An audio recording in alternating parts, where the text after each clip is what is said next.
In the other videos, I specifically talked about the illness that I've lived with most of my life. With this one, by the title, you understand that it's different.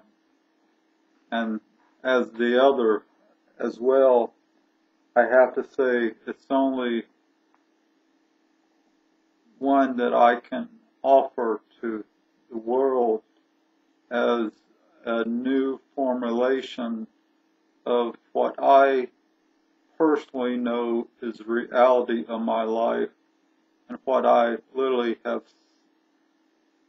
suffered with most of my life until I almost died from a suicide bullet that went into my brain.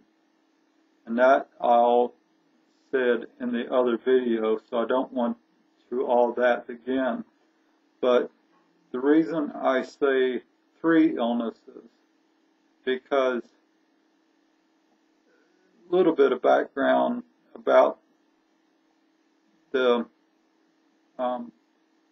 history, at least some that I know personally, not in terms of a patient necessarily, but as a professional, and particularly that means mental health.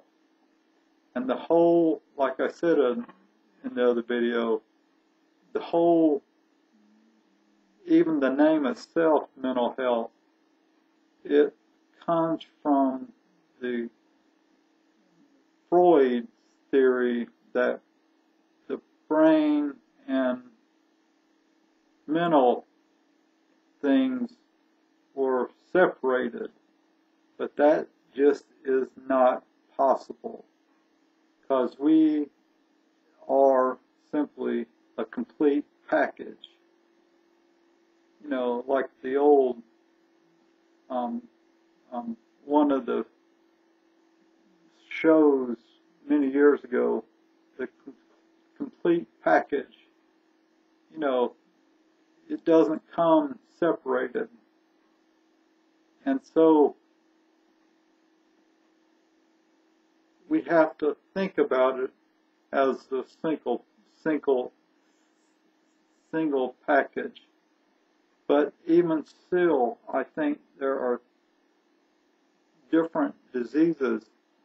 And the reason I've not said anything before about the other diseases, one thing, I know the first one so much better personally and professionally, mostly personally, but the other ones are not only more subtle, but I really do believe more professionals have these illnesses, or at least one of those illnesses, what I call the short-term reality illness, because often they are the doctors and the psychotherapists and the scientists and all these other fields, and for that matter,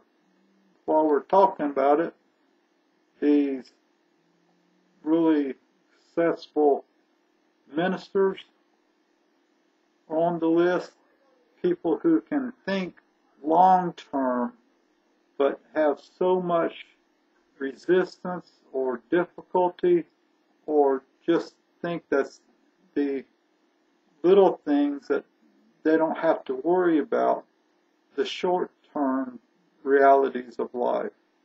And that's why I call it a disease. People who can't be in the present either at all or very successfully. And then there's the other one that I really thought to call it bipolar, that has been used for several decades now. The formal name was manic depressive, but even still, I don't think that's correct, because that still relies upon more of that Freudian thinking in terms of our brain and our health, not mental status, is different. But the truth is, our brain is has one purpose: to keep us whole. And the whole thing that I'm saying is, when we are not whole, then we're not doing the best that we can. And furthermore, I actually have been told this by a doctor himself, that he never thinks that will ever be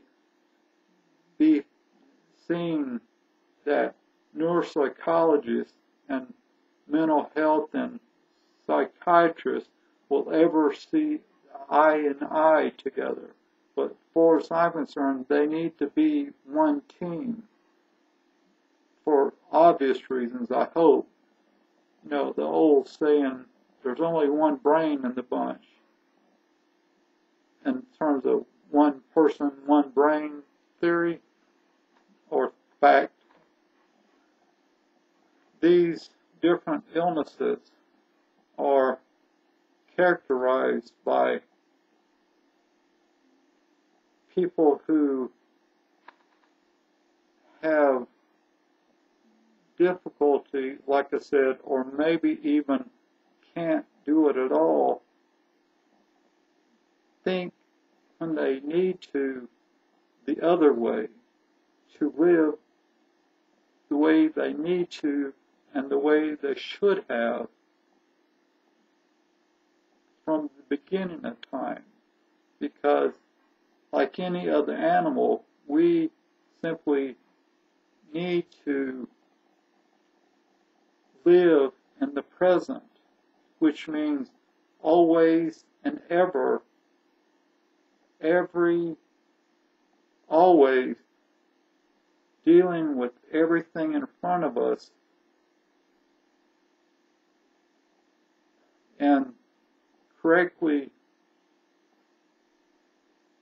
surmising what we need to do.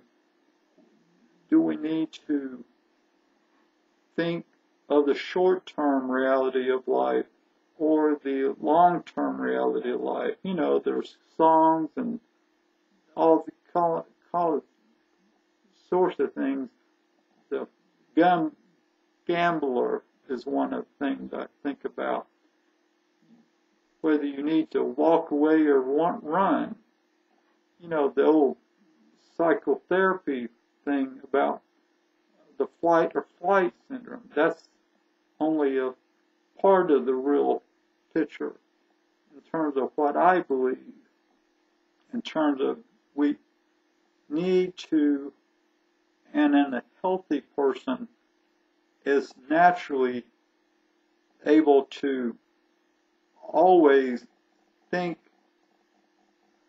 with no, it's not a effort, it's just reality in terms of being able to think always short-term and long-term continuously, and always knowing whether they have to think short-term reality as the way they need to operate at any moment, or the long-term reality at any moment. And the other part of all this is the other illness, what I was really going to call bipolar, but I don't think that's correct. I think the correct name should be now, because there is a aspect of that illness that is bipolar, but the real illness is that that person can't ever, I don't know why, but the person can't deal with the reality of their present reality effectively in terms of whether they need to think short-term or long-term. And so they're always in the present, and their mind or their brain is, it's not confused, it's ill. And so I really do believe the brain is wired for one purpose, and that is to live. And we don't have to worry about dying. That's the one thing that we all have in common, and that's the one thing that we have no doubt that we all will do one day. The living is the thing that we need to help with each other, not the dying. And I've said some things like this in other videos, and I hope you can see some of these as well, because they seem to be different things unconnected, but they're really very connected in terms of what I'm committed to in my life. And like that, like I said in a video this today in another context, I know what I'm going to do until I die. I'm not concerned about dying. Like I said, that's the given. The living is a thing that I'm more concerned about. And the reason I can say that so clearly is I'm no longer sick. And it really has nothing to do with depression or suicide issues. It's I truly believe my illness was the inability to think long-term perspective of life, reality of life, because without being able to think long-term, sure, I could do so many different things. That's what I said in these videos I did do about the particular illness that I've lived with until, like I said earlier, how I am now. The 3 illnesses, they, it's nothing new. People have been developing ways to work with these illnesses for centuries. And I know we're closer than ever before, just like so many other things that we can say that about. But I'm not settled with just saying someday. I am committed to saying now, because I know what had happened to me. I don't know the what, whores, and how it happened, but I can definitely say it happened. Something happened in my brain, altered in my brain at the impact when that bullet went through my brain and didn't really go through my brain, it's in my brain. And with that,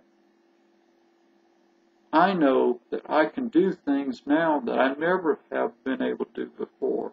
And that's the key, like I said in this other video, that's the one positive reason that I know it was a disease. Just like I know in the same reality that people who can't live in the present and have so easily thinking long-term perspective of life, but they can't either can't at all or very hardly or very hard have a hard time living in the here and now. They have the exact opposite illness that I've lived with. And like I said, that illness is as I call it, the short-term reality illness. And altogether, I think those are exactly related to electricity, because once again, that old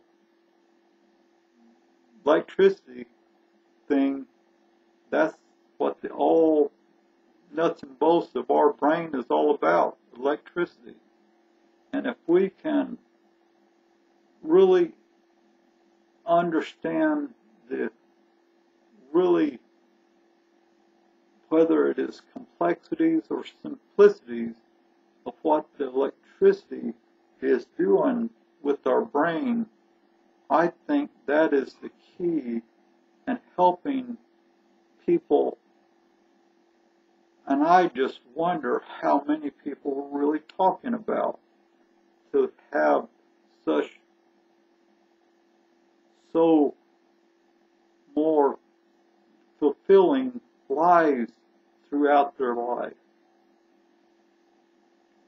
And I want to do something, and I am going to do something, and I'm not going to stop until I die. And that's the only reason I'm going to stop. And I hope you will join me, as one of these songs says. So I'll see you.